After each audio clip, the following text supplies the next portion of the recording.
பங்கலட்டி கொள்வாக்கு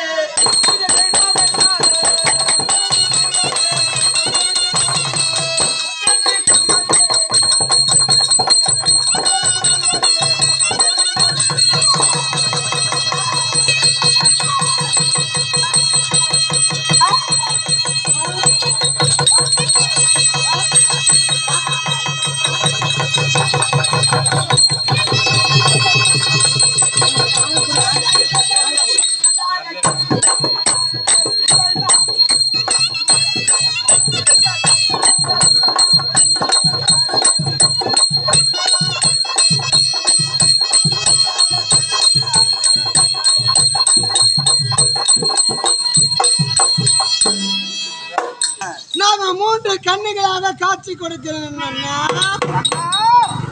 இந்த ஊர் மக்களையும் இந்த ஊரில் வாழக்கூடிய அனைவரையும் எந்த ஒரு ஆபத்து வராமல் நான் கட்டி காப்பாற்றி தருகிறேன். இதுவே சத்தியம். இந்த கன்னியம்மாள் செய்யக்கூடிய சத்தியம் என்று என்னிடம் கை போட்டு விடுமா அண்ணா?